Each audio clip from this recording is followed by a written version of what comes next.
Pengertian filsafat dan filsafat Pancasila.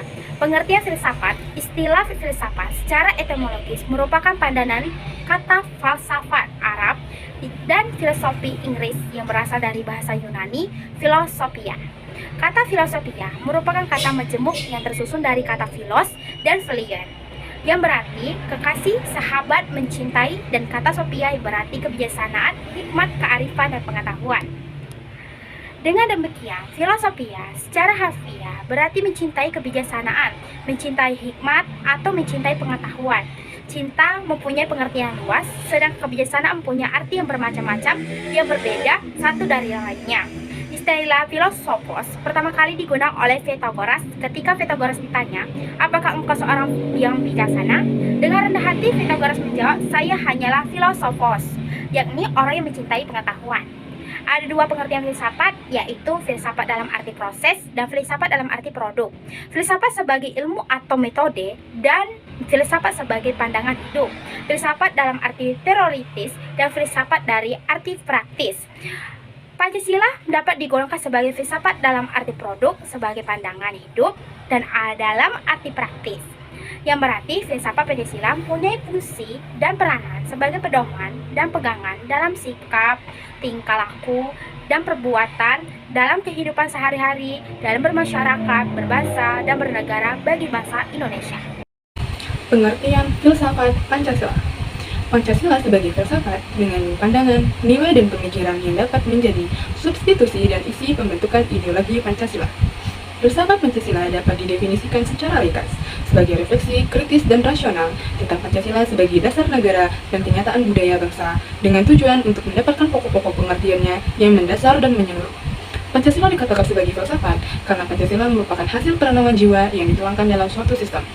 Filsafat Pancasila memberikan pengetahuan dan pengertian ilmiah yaitu tentang hakikat dan Pancasila. Pancasila sebagai suatu sistem filsafat. Pembahasan mengenai Pancasila sebagai filsafat dapat dilakukan dengan cara deduktif dan induktif. Cara deduktif yaitu dengan mencari hakikat Pancasila serta menganalisis dan menyusunnya secara sistematis menjadi keutuhan pandangan yang komprehensif. Cara induktif yaitu dengan mengamati gejala-gejala sosial budaya masyarakat, merefleksikannya, dan menarik arti dan makna yang hakiki dari gejala-gejala itu. Pancasila yang terdiri atas nama dasar, pada hakikatnya merupakan sistem filsafat. Yang dimaksud sistem itu adalah suatu kesatuan bagian-bagian yang saling berhubungan, saling bekerjasama untuk bertujuan tertentu dan secara keseluruhan merupakan suatu kesatuan yang utuh. Sila-sila Pancasila yang merupakan sistem filsafat pada hakikatnya merupakan suatu kesatuan organis. Artinya, antara sila-sila Pancasila itu saling berkaitan, saling berhubungan, bahkan saling mengkualifikasi pemikiran tentang manusia yang berhubungan dengan Tuhan, dengan diri sendiri, dengan sesama masyarakat bangsa yang nilai-nilai itu dimiliki oleh bangsa Indonesia. Dengan demikian, Pancasila sebagai sistem filsafat memiliki ciri khas yang berbeda dengan sistem-sistem filsafat lainnya, seperti materialisme, idealisme, rasionalisme, liberalisme, komunisme, dan sebagainya. Ciri-ciri filsafat Pancasila itu antara lain. Yang pertama, sila-sila Pancasila merupakan satu kesatuan sistem yang bulat dan utuh. Dengan kata lain, apabila tidak bulat dan utuh, atau satu sila dengan sila lainnya terpisah-pisah, maka itu bukan Pancasila. Yang kedua, susunan Pancasila dengan suatu sistem yang bulat dan utuh itu dapat digambarkan sebagai berikut. Sila 1 meliputi, mendasari, dan menjiwai sila 2, 3, dan 4, dan 5. Selanjutnya, sila kedua diliputi, didasari, dijiwai sila pertama, dan mendasari dan menjiwai sila 3, 4, dan 5. Sila ketiga diliputi, didasari, dijiwai sila 1, 2, dan mendasari dan menjiwai sila 4, 5. Sila 4 diliputi, didasari, dijiwai sila 1, 2, 3, dan mendasari dan menjiwai sila 5. Sila kelima diliputi, didasari, dijiwai sila pertama, kedua, ketiga, dan keempat. Inti sila-sila Pancasila meliputi, yang pertama, Tuhan, yaitu sebagai causa prima. Yang kedua, manusia, yaitu makhluk individu dan makhluk sosial. Yang ketiga, satu, yaitu kesatuan memiliki kepribadian sendiri. Yang keempat, rakyat, yaitu unsur mutlak negara harus bekerja sama dan gotong royong. Yang kelima, adil, yaitu memberi keadilan kepada diri sendiri dan orang lain yang menjadi haknya. Membahas Pancasila sebagai filsafat berarti mengungkapkan konsep-konsep kebenaran Pancasila yang bukan saja ditunjukkan pada bangsa Indonesia, melainkan juga bagi manusia pada umumnya. Wawasan filsafat meliputi bidang atau aspek penyelidikan, ontologi, epistemologi, dan aksiologi. ketiga bidang tersebut dapat dianggap mencakup kesemestaan. Oleh karena itu, berikut ini akan dibahas tentang landasan ontologis Pancasila, epistemologis Pancasila, dan aksiologis Pancasila. Yang pertama, landasan ontologis Pancasila. Ontologi, menurut Aristoteles, adalah ilmu yang menyelidiki hakikat sesuatu, atau tentang ada, keberadaan, atau eksistensi, dan disamakan artinya dengan metafisika. Masalah ontologis antara lain, apakah hakikat sesuatu itu? Apakah realitas yang tampak ini suatu realitas sebagai wujudnya yaitu benda? Apakah ada suatu rahasia di balik realitas itu, sebagaimana yang tampak pada makhluk hidup, dan seterusnya. Bidang ontologi menyelidiki tentang makna yang ada, eksistensi, dan keberadaan, manusia, benda, alam semesta, atau kosmologi, metafisika. Ontologis, penyelidikan Pancasila sebagai filsafat dimaksudkan sebagai upaya untuk mengetahui hakikat dasar dari sila-sila Pancasila. Pancasila yang terdiri atas 5 sila, setiap sila bukanlah merupakan asas yang berdiri sendiri-sendiri, melainkan memiliki satu kesatuan dasar ontologis. Dasar ontologis Pancasila pada hakikatnya adalah manusia memiliki hakikat mutlak, yaitu monopluralis atau monodualis. Karena itu juga disebut sebagai dasar antropologis. Subjek pendukung pokok-pokok dari sila-sila Pancasila adalah manusia. Hal tersebut dapat dijelaskan bahwa yang berketuhanan yang Maha Esa, yang berkemanusiaan yang adil dan beradab, yang berpersatuan yang berkerakyatan, yang dipimpin oleh hikmat kebijaksanaan dalam permusyawaratan atau perwakilan, serta yang berkeadilan sosial pada hakikatnya adalah manusia. Sedangkan manusia sebagai pendukung pokok, sila-sila Pancasila secara ontologis memiliki hal-hal yang mutlak, yaitu terdiri atas susunan kodrat, raga dan jiwa jasmani dan rohani. Sifat kodrat manusia adalah sebagai makhluk pribadi dan makhluk Tuhan yang Maha Esa, maka secara hierarkis, sila pertama mendasari dan menjiwai sila-sila Pancasila lainnya. Hubungan kesesuaian antar negara dan landasan sila-sila Pancasila adalah berupa hubungan sebab akibat. Negara sebagai pendukung hubungan, sedangkan Tuhan manusia, satu rakyat dan adil sebagai pokok pangkat hubungan. Landasan sila-sila Pancasila yaitu Tuhan manusia, satu rakyat dan adil adalah sebagai sebab dan negara adalah sebagai akibat. Secara epistemologis, kajian Pancasila sebagai filsafat dimaksudkan sebagai upaya untuk mencari hakikat Pancasila sebagai suatu sistem pengetahuan. Pancasila sebagai sistem filsafat pada hakikatnya juga merupakan sistem pengetahuan. Ini berarti Pancasila telah menjadi suatu belief system, cita-cita menjadi suatu ideologi. Oleh karena itu, Pancasila harus memiliki unsur rasionalitas, terutama dalam kedudukannya sebagai sistem pengetahuan. Dasar epistemologis Pancasila pada hakikatnya tidak dapat dipisahkan dengan dasar ontologisnya. Maka dasar epistemologis Pancasila sangat berkaitan erat dengan konsep dasarnya tentang hakikat manusia. 2. Landasan epistemologis Pancasila. Epistemologi adalah cabang filsafat yang menyelidiki asal, syarat, susunan, metode, dan validitas ilmu pengetahuan.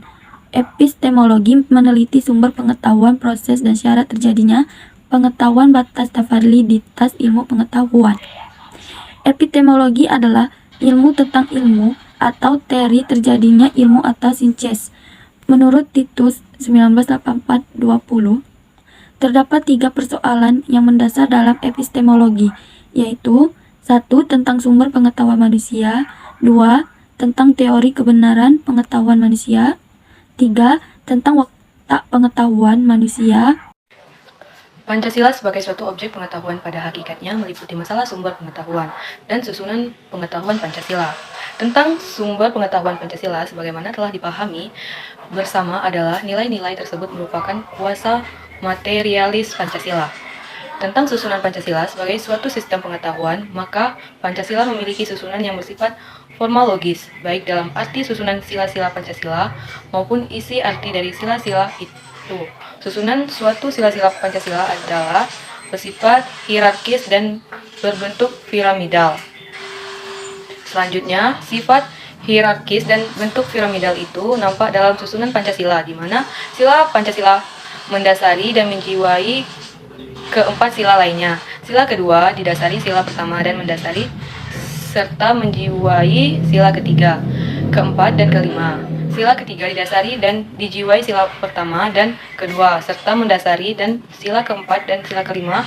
Sila keempat didasari dan dijiwai sila pertama dan ketiga, serta mendasari dan menjiwai sila kelima. Sila kelima didasari dan dijiwai sila pertama, kedua, ketiga, dan keempat. Dengan demikian, susunan Pancasila memiliki sistem logis, baik yang menyangkut kualitas maupun kuantitasnya.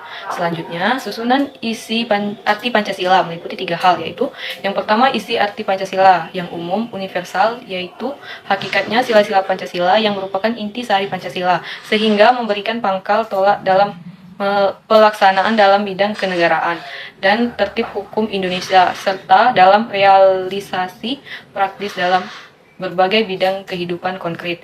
2. Isi arti Pancasila yang umum, konkret, yaitu isi arti Pancasila sebagai pedoman kolektif negara dan bangsa Indonesia, terutama dalam tertib hukum Indonesia. 3. Arti Pancasila yang bersifat khusus dan konkret, yaitu isi arti Pancasila dalam realisasi praktis dan berbagai bidang kehidupan sehingga memiliki sifat khusus, konkret serta dinamis. Selanjutnya, menurut Pancasila, hakikat manusia adalah monopolaris, yaitu hakikat manusia yang memiliki unsur pokok susunan kodrat yang terdiri atas raga dan jiwa. Hakikat raga manusia memiliki unsur akal, rasa, kehendak yang merupakan potensi sebagai sumber daya cipta manusia yang melahirkan pengetahuan yang benar, berdasarkan pemikiran memoris, reseptif, kritis, dan kreatif. Selain itu, profesi atau daya tersebut mampu meresap pengetahuan dan mentransformasikan pengetahuan dalam demonstrasi, imajinasi, asosiasi, analog, refleksi, inspirasi, dan ilham. Selanjutnya, dasar-dasar rasional logis Pancasila menyangkut kualitas maupun kuantitasnya, juga menyangkut isi arti Pancasila tersebut. Sila ketuhanan yang Maha Esa memberi landasan kebenaran pengetahuan manusia yang bersumber pada intuisi. Manusia pada hakikatnya, kedudukan dan kodratnya adalah sebagai makhluk Tuhan yang Maha Esa. Maka sesuai dengan sila pertama Pancasila, epistemologi Pancasila juga mengakui kebenaran wahyu yang bersifat mutlak. Hal ini sebagai tingkat kebenaran yang tinggi. Dengan demikian, kebenaran dan pengetahuan manusia merupakan suatu sintesa yang harmonis antara potensi-potensi kejiwaan manusia, yaitu akal, rasa, dan kehendak manusia untuk mendapatkan kebenaran yang tinggi. Selanjutnya, dalam sila ketiga, keempat, dan kelima, maka epistemologi Pancasila mengakui kebenaran konsensus terutama dalam kaitannya dengan hakikat sifat kodrat manusia sebagai makhluk individu dan makhluk sosial. Sebagai suatu paham epistemologi, maka Pancasila mendasarkan pada pandangannya bahwa ilmu pengetahuan pada hakikatnya tidak bebas nilai karena harus diletakkan pada kerangka moralitas kodrat manusia, serta moralitas religius dalam upaya untuk mendapatkan suatu tingkatan pengetahuan yang mutlak dalam hidup manusia. 3. Landasan aksiologis Pancasila. Sila-sila Pancasila sebagai suatu sistem filsafat memiliki satu kesatuan dasar aksiologis, yaitu nilai-nilai yang terkandung dalam Pancasila pada hakikatnya juga merupakan suatu kesatuan. Aksiologi Pancasila mengandung arti bahwa kita membahas tentang filsafat nilai Pancasila. Istilah aksiologi berasal dari kata Yunani axios yang artinya nilai, manfaat, dan logos yang artinya pikiran, ilmu, atau teori. Aksiologi adalah teori nilai, yaitu suatu yang diinginkan, disukai, atau yang baik. Bidang yang diselidiki adalah hakikat nilai, kriteria nilai, dan kedudukan metafisika suatu nilai. Nilai atau value dalam Inggris berasal dari kata Latin valor yang artinya kuat, baik, berharga. Dalam kajian filsafat merujuk pada suatu yang sifatnya abstrak yang dapat diartikan sebagai keberhargaan atau worth atau kebaikan atau goodness. Nilai itu sesuatu yang berguna. Nilai juga mengandung harapan akan sesuatu yang diinginkan. Nilai adalah suatu kemampuan yang dipercayai yang ada pada suatu benda untuk memuaskan manusia atau Dictionary of Sociologian Related Scans. Nilai itu suatu sifat atau kualitas yang melekat pada suatu objek. Ada berbagai macam teori tentang nilai. Max Keller mengemukakan bahwa nilai ada tingkatnya dan dapat dikelompokkan menjadi 4 tingkatan, yaitu yang pertama, nilai-nilai kenikmatan. Artinya, dalam tingkat ini terdapat nilai yang mengenakan dan nilai yang tidak mengenakan, yang menyebabkan orang senang atau menderita. Yang kedua, nilai-nilai kehidupan. Antara lain, dalam tingkat ini terdapat nilai-nilai yang penting dalam kehidupan, seperti kesejahteraan, keadilan, kesegaran. Yang ketiga, nilai-nilai kejiwaan, yaitu dalam tingkat ini terdapat nilai-nilai kejiwaan atau geistig Werte yang sama sekali tidak terkandung dalam keadaan jasmani maupun lingkungan. Nilai-nilai semacam ini misalnya keindahan, kebenaran, dan pengetahuan murni yang dicapai dalam filsafat. Yang terakhir yaitu nilai-nilai kerohanian. Dalam tingkat ini terdapat moralitas nilai yang suci dan tidak suci. Nilai semacam ini terutama terdiri dari nilai-nilai pribadi. Di Jakarta 1978. Selanjutnya, Walter G. Everett menggolongkan nilai-nilai manusia ke dalam 8 kelompok. Yang pertama, nilai-nilai ekonomis, yaitu ditunjukkan oleh harga pasar dan meliputi semua benda yang dapat dibeli. Yang kedua, nilai-nilai kejasmanian, membantu pada kesehatan, efisiensi, dan keindahan dari kehidupan badan. Yang ketiga, nilai-nilai hiburan, nilai-nilai permainan, dan waktu senggang yang dapat menyumbangkan pada pengayaan kehidupan. Yang keempat, nilai-nilai sosial berasal mula dari berbagai bentuk perserikatan manusia. Yang kelima, nilai-nilai watak keseluruhan dari keutuhan kepribadian dan sosial. Nilai-nilai estetis, nilai-nilai keindahan dalam alam dan karya seni.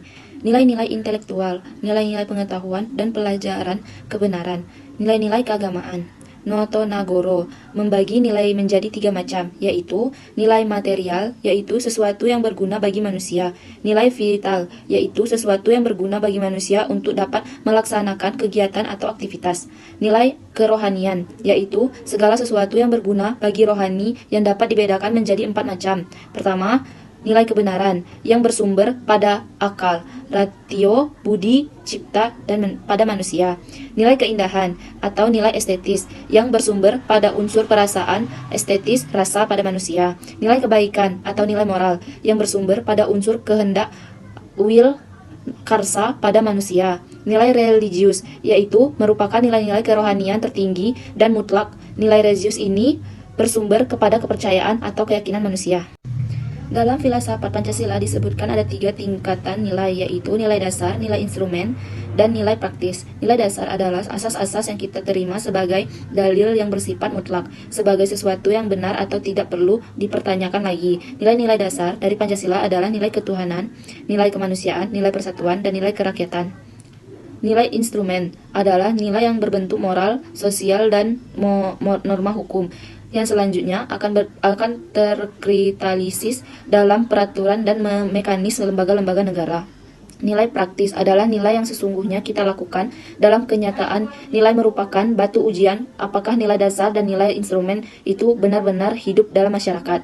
Nilai-nilai dalam Pancasila, termasuk nilai etik atau nilai moral, merupakan nilai dasar yang mendasari nilai instrumen dan selanjutnya mendasari semua aktivitas kehidupan masyarakat berbangsa dan bernegara. Secara aksiologis, bangsa Indonesia merupakan pendukung nilai-nilai Pancasila, yaitu bangsa yang berketuhanan, yang berkemanusiaan, yang berpersatuan, yang berkerakyatan, dan berkeadilan sosial. Pengakuan, penerimaan, dan penghargaan atas nilai-nilai Pancasila itu nampak dalam sikap, tingkah laku, dan perbuatan bangsa Indonesia, sehingga mencerminkan sifat khas sebagai manusia Indonesia. Sekian penjelasannya, terima kasih.